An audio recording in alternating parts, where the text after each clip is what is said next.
Hi, this is Gring. For those of you who want to know more detail about the warm-up and see what the proper warm-up is, I thought I'd do this video for you so you can execute this prior to every practice session and hopefully prior to every round to give you more elastic energy in your swing, and that's going to give you more power. The first step is what we call the figure four.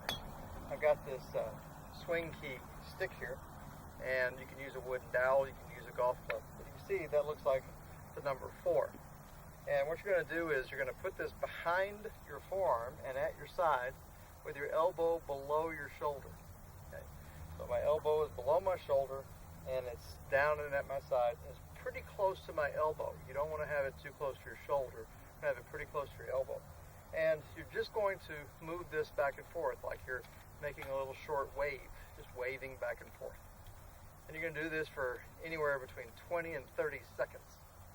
Just moving this back and forth. You're not trying to stretch here. You're not trying to set a world record in terms of flexibility in the shoulder joint. You're just trying to wiggle this back and forth for about 20 to 30 seconds. Then swing it around in front of you with your elbow again below your shoulder.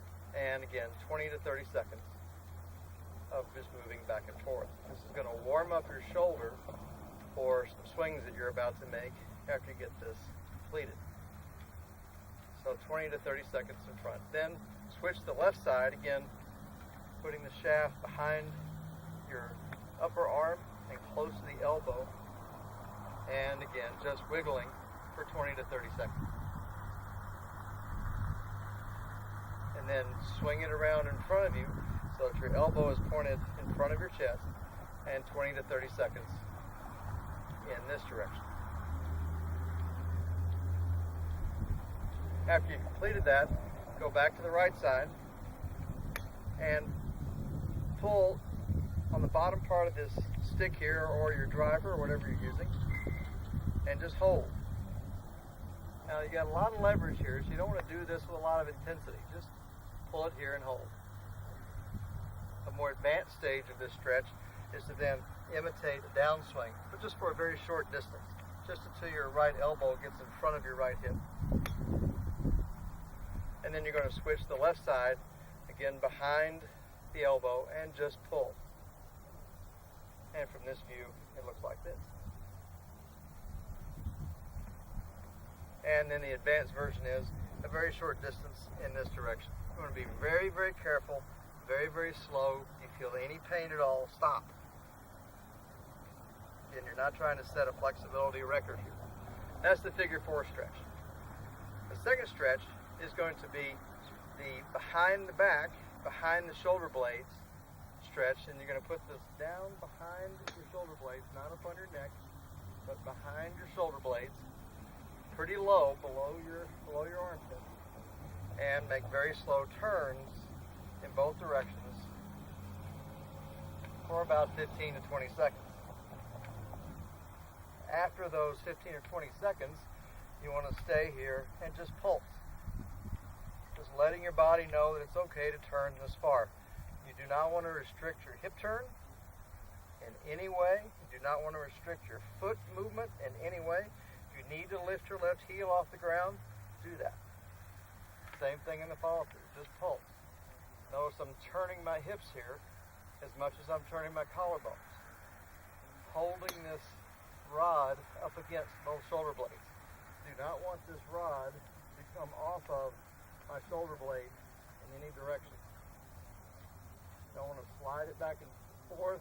I don't want it bouncing off of my shoulder blades. I just want to hold it against my shoulder blades and rotate the hips, rotate the trunk, rotate the hips, rotate the trunk.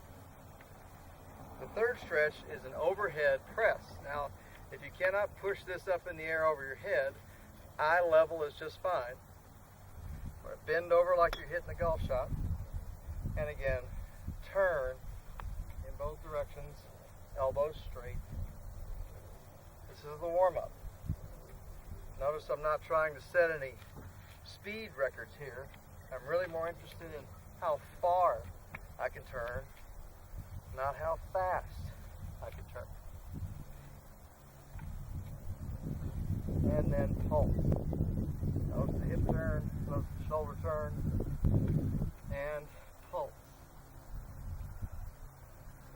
do this at eye level, pulse,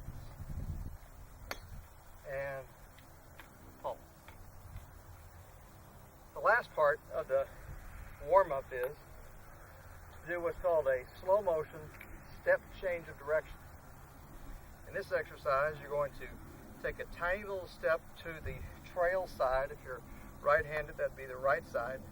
Kick your trail foot and then step towards the target. Again, very slowly, like this.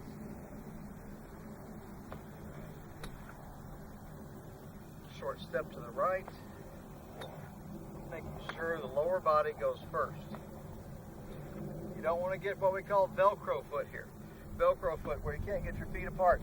You do not want to have that happen. You do not want a simultaneous start down where it all comes down together. Those are not movements you're trying to create. You're trying to make your lower body go first.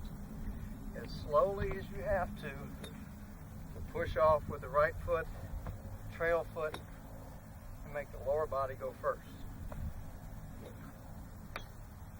And that's the warm-up.